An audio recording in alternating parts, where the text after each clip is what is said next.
Hi, this is RK's English channel.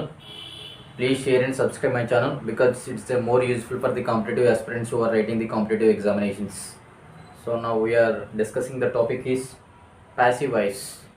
So అందరికీ తెలిసిన విషయం ఏంటంటే పాసివ్ వాయిస్ అనేసరికి మనకి 3 టెన్సెస్ ఉంటాయి. 3 టెన్సెస్లోని 12 స్ట్రక్చర్స్ ఉంటాయి. 12 స్ట్రక్చర్స్ గాను 8 పాసివ్ వాయిసెస్ ఉంటాయి. సో ఇవి అందరికీ తెలుసు. అంటే ఈ టెన్సెస్ మీద కానీ క్వశ్చన్స్ ఇస్తే ఈజీగా సాల్వ్ చేసేస్తారు. కానీ ఇలా కాకుండా వాడు పేపర్ టఫ్గా ఉన్న సందర్భంలో క్వశ్చన్స్ ఎలా ఎత్తాడో చూడండి. పాసివ్ వాయిస్ మీద పేపర్ టఫ్గా ఉందంటే క్వశ్చన్స్ ఏ విధంగా ఇస్తాడు. సో అదే ఇప్పుడు మన concept.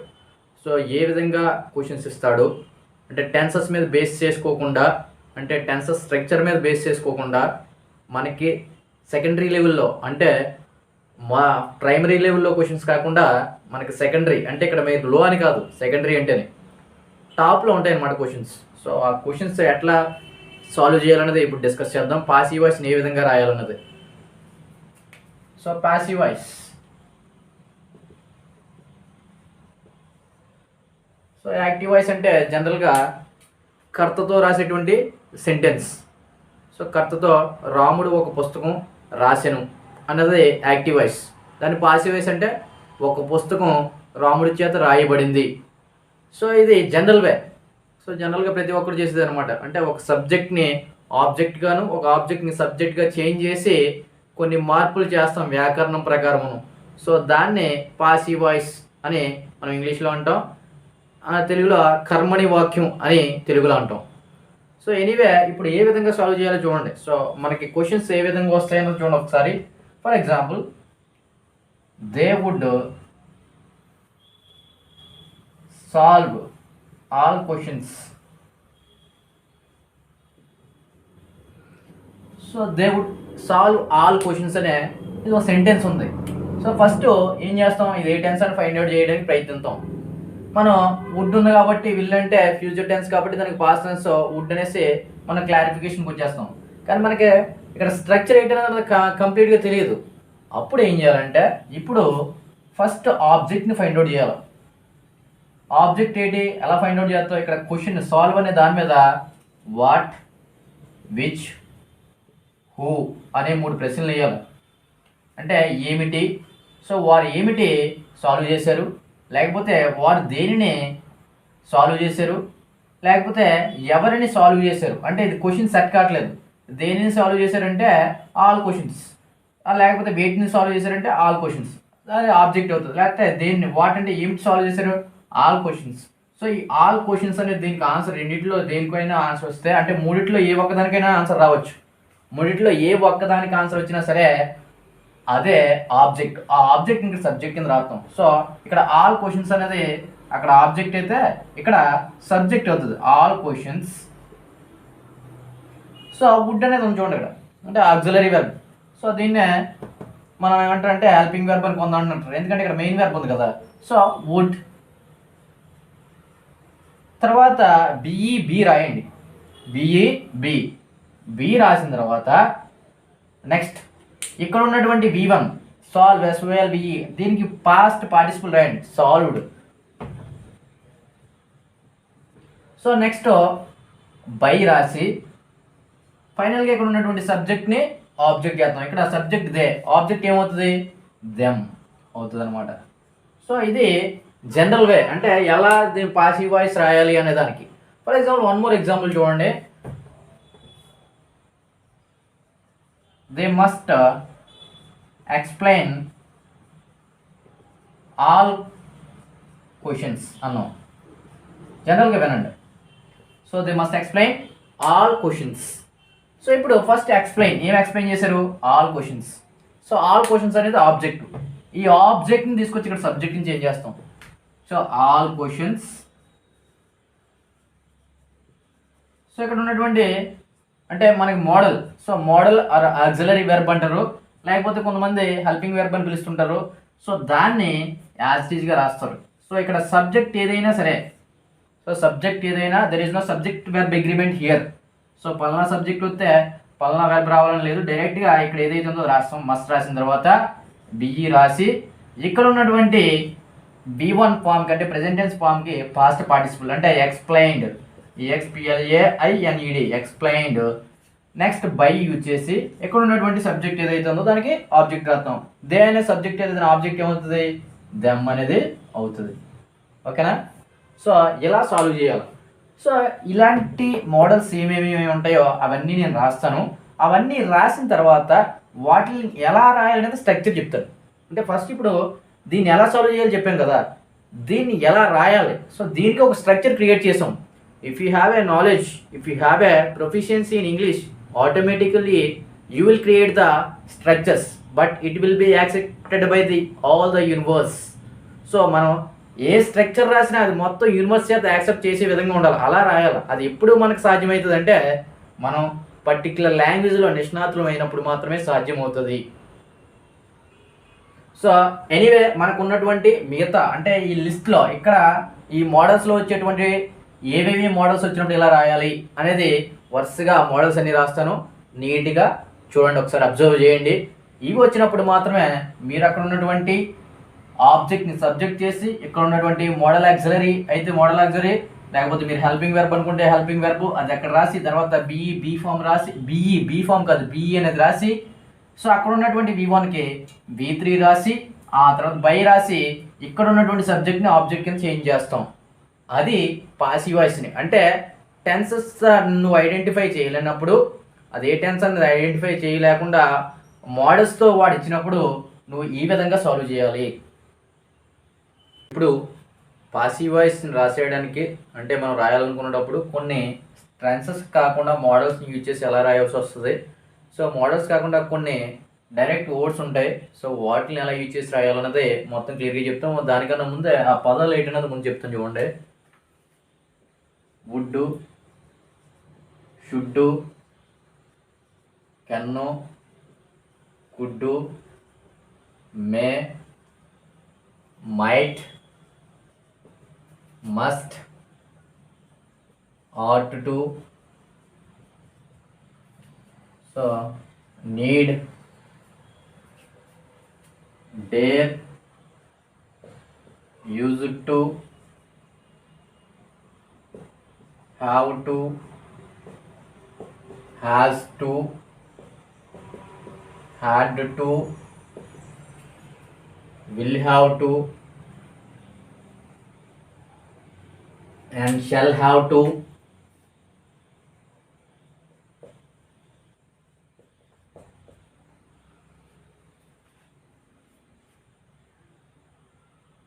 Would like to, would not like to,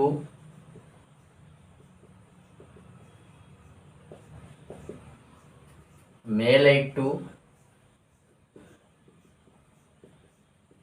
may not like to,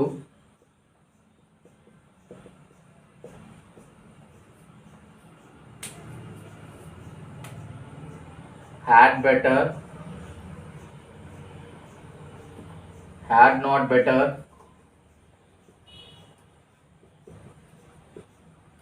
had much better,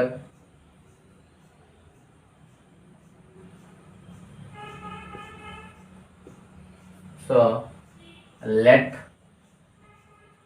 so లెట్ని కూడా స్పెషల్ పర్పస్లో స్పెషల్ కేసులో రాస్తాం. So these are the things, these are the words.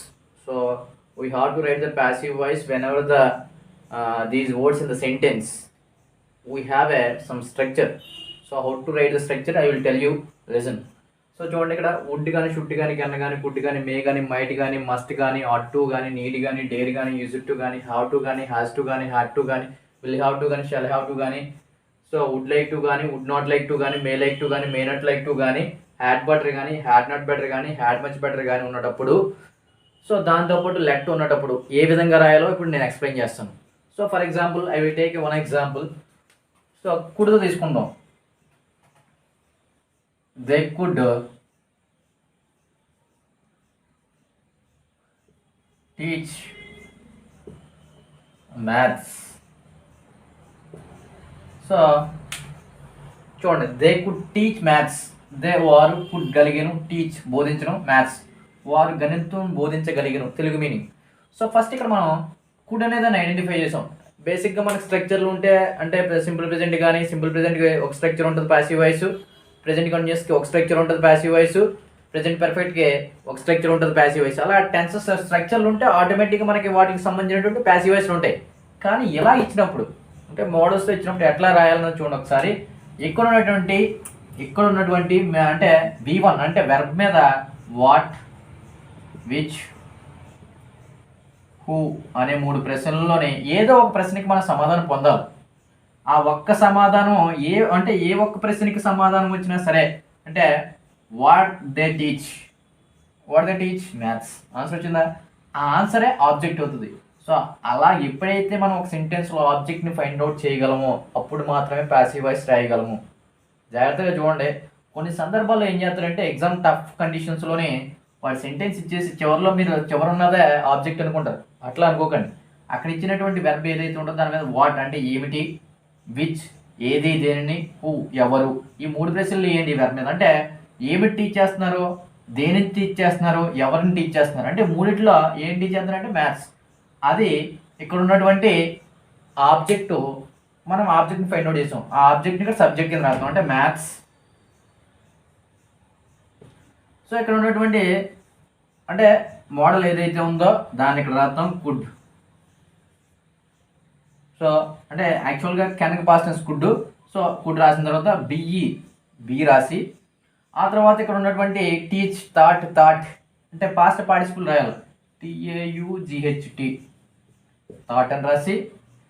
So ఇక్కడ చూడండి THOUGHT థాట్ అంటే ఆలోచన, TAUGHT థాట్ అంటే బోధించడం. థాట్ బై ఇక్కడ ఉన్నటువంటి సబ్జెక్ట్ ఏంటి దే, దాన్ని ఆబ్జెక్ట్ చేయాలి అంటే దెమ్ అవుతుంది. సో ఫైనల్గా అంటే ఈ వర్డ్స్ ఎక్కడైనా సెంటెన్స్లో ఉంటే సో ఎట్లా రాయాలో చూడండి స్ట్రక్చర్ నేను చెప్తాను. సో ఇక్కడ ఉన్నటువంటి ఆబ్జెక్ట్ని సబ్జెక్ట్ కింద రాస్తాం. సో ఇక్కడ ఉన్నటువంటి లిస్ట్లో ఏదైతే వర్డ్ ఉందో ఆ వర్డ్ యాజ్ ఇట్ ఈజ్గా లిస్ట్ వర్డ్ అని రాస్తున్నాను నేను. లిస్ట్ వర్డ్ అంటే ఏదైతే లిస్ట్లో ఉందో ఆ వర్డ్ రాసి తర్వాత బి రాసి ఆ తర్వాత ఇక్కడ ఉన్నటువంటి అంటే ప్రెజెంట్ టెన్స్కి V3 రాసి తర్వాత బై రాసి ఇక్కడ ఉన్నటువంటి సబ్జెక్ట్ని ఆబ్జెక్ట్ రాస్తాం. సో ఇది స్ట్రక్చర్. అంటే మీకు చెప్పాను కదా మనకి నాలెడ్జ్ ఉంటే స్ట్రక్చర్ ఏ విధంగా రాయొచ్చు, కానీ అది ఎంటైర్ యూనివర్స్ చేత యాక్సెప్ట్ చేయబడాలి. సో ఇప్పుడు చూడండి ఇక్కడ ఉన్నటువంటి ఆబ్జెక్ట్ని సబ్జెక్ట్ కింద రాసాం మ్యాథ్స్. సో ఇక్కడ ఉన్నటువంటి ఓల్డ్ లిస్టులు అంటే ఈ లిస్టులో ఏ టర్మ్ ఉంటే అది అంటే ఇక్కడ కుడ్ అనేది ఉంది, కుడ్ రాసాం యాజ్ ఇట్ ఈస్గా. సో నెక్స్ట్ బి రాసాం. తర్వాత ఇక్కడ ఉన్నటువంటి టీచ్కి V3 అంటే థాట్ రాసాం. తర్వాత బై రాసాం. తర్వాత లాస్ట్లో ఉన్నటువంటి అంటే ఇక్కడ ఉన్నటువంటి సబ్జెక్ట్ని ఇక్కడ ఆబ్జెక్ట్ చేయాలి. సో ఇక్కడ సబ్జెక్ట్ దే కాబట్టి ఇక్కడ ఆబ్జెక్ట్ వచ్చేసరికి దెమ్ అవుతుంది. సో మనం ఇలా రాయాలి, ఇలా సాల్వ్ చేయాలి. So I will give you one more example. He has to explain all matters. So ఇప్పుడు చూడండి ఏం ఎక్స్ప్లెయిన్ చేయాలి, వాట్ విచ్ హూ ఏం ఎక్స్ప్లెయిన్ చేస్తుందంటే all matters. So all matters అనేది అక్కడ ఆబ్జెక్ట్ అయితే ఇక్కడ సబ్జెక్ట్ అవుతుంది all matters. So all matters ఇక్కడ ఉన్నది కదా అని ఇక్కడ యాజ్ ఈజ్గా రాసేయకూడదు. ఆల్ మ్యాటర్స్ అనేది సింగులర్ ఫ్లోరలా, ఫ్లోరల్ కాబట్టి ఇక్కడ హ్యాస్ టు రాస్తామా హ్యావ్ టు రాస్తామా, సో హ్యావ్ టు రాయాలి, హ్యాస్ టు రాయకూడదు. సో ఎందుకంటే అది సింగులర్ కాదు కాబట్టి సో హ్యావ్ టు బి రాసి బిఈ అంటే మనం బి ఫామ్ రాసి ఇక్కడ ఎక్స్ప్లెయిన్కి ఎక్స్ప్లెయిన్డ్ EXPLAINED ఎక్స్ప్లెయిన్డ్. సో ఆ తర్వాత బై రాసి సో ఇక్కడ ఉన్నటువంటి సబ్జెక్ట్ ఏంటి షీ, ఇక్కడికి వెళ్ళేసరికి ఆబ్జెక్ట్ హెర్ అవుతుంది. ఇప్పుడు చూడండి she has to explain all matters. So తెలుగులో మీకు దీని మీనింగ్ ఏంటంటే she has to explain all matters అంటే ఆమె అన్ని విషయములు ఎక్స్ప్లెయిన్ అంటే వివరించవలసి ఉన్నది. సో దీన్ని చూడండి all matters have to be explain by her, అన్ని విషయములు ఆమె చేత వివరించబడవలసి ఉన్నది అంటే వివరించవలసి ఉన్నది అని అర్థం. సో ఈ విధంగా పాసివ్ వాయిస్ రాయాలి మనం. సో ఇక్కడ ఒకసారి చూడండి దే కుడ్ టీచ్ మ్యాథ్స్, వారు గణితమును బోధించగలిగను. దానికి పాసివ్ వాయిస్ చూడండి గణితము వారి చేత బోధించబడగలిగను. సో ఈ విధంగా ట్రాన్స్లేట్ చేయాలి. మీకు ఈ లిస్ట్లో ఉన్నటువంటి ఏ వర్డ్ అయినా సరే మీరు డెఫినెట్గా దానికి అంటే ఆ వర్డ్ రాసిన తర్వాత బి రాసి అక్కడ ఉన్నటువంటి V1కి V3 రాయాలి. ఆ తర్వాత బై రాసి అక్కడ ఉన్నటువంటి సబ్జెక్ట్ని ఆబ్జెక్ట్ కింద చేంజ్ చేయాలి. సో ఈ లిస్ట్ మీరు జాగ్రత్తగా చదవాలి. అంటే would, should, can, could, may, might, must, ought to, need, dare, used to, have to, had to, will have to, shall have to, had better, had not better, had much better, would like to, would not like to, may like to, may not like to, let. So ఈ విధంగా మీరు వీటిని solve చేయగలగాలి. For example ఇప్పుడు లెట్తో ఉంది చూడండి. లెట్ని ఎలా చేయాలంటే, సో లెట్కి స్పెషల్ కేసు ఒకటి ఉంటుంది. లెట్ అనేది ఏ విధంగా ఎక్స్ప్లెయిన్ చేయాలి చూడండి. ఓపెన్ ద డోర్ అన్నారు. ఓపెన్ ద డోర్ అంటే దీని ఇంపెరేటివ్లో కమాండ్ అంటారు. ఇంపెరేటివ్లో సో మనకి టైప్స్ ఆఫ్ సెంటెన్సెస్లో ఇంపెరేటివ్ అనేది one of the types. So ఇంపెరేటివ్లో మళ్ళీ 2 టైప్స్ ఉంటాయి, అంటే రిక్వెస్ట్, ఆర్డర్. సో ఇది అదే ఆర్డర్ ఆర్ కమాండ్ అంటారు అనమాట. So order or command, open the door. So ఇలా V1తో ఒకటి స్టార్ట్ అయినప్పుడు దీన్ని ఎట్లా రాయాలి చూడండి. ఫస్ట్ లెట్ అని యూజ్ చేసి లెట్. సో ఇక్కడ ఉన్నటువంటి object the door, let the door, be form రాసి సో ఓపెన్కి V3 రాయాలి, ఓపెన్డ్. ఓకేనా. సో చూడండి లెట్ ద డోర్ అంటే ఓపెన్ ద డోర్ అన్నప్పుడు so let the door be opened. So close the door, close the door అన్నాం అనుకోండి. ఒకసారి చూడండి, క్లోజ్ ద డోర్ అంటే సో లెట్ రాసి first so the door, let the door be closed. So ఇలా అనమాట. So first దీని స్ట్రక్చర్ ఎట్లా రాయాలి చూడండి. ఓపెన్ ద డోర్ అన్నప్పుడు ఓపెన్ ద డోర్ అని ఇచ్చినప్పుడు సో లెట్ రాసి ది డోర్, తర్వాత బీ ఫామ్ రాసి ఇక్కడ ఉన్నటువంటి ఆబ్జెక్ట్ రాస్తుంది. ది డోర్ అనేది బీ ఫామ్ కాదు బిఈ రాసి సో ఇక్కడ ఉన్నటువంటి V1కి V3 ఓపెన్డ్ అని రాస్తాం.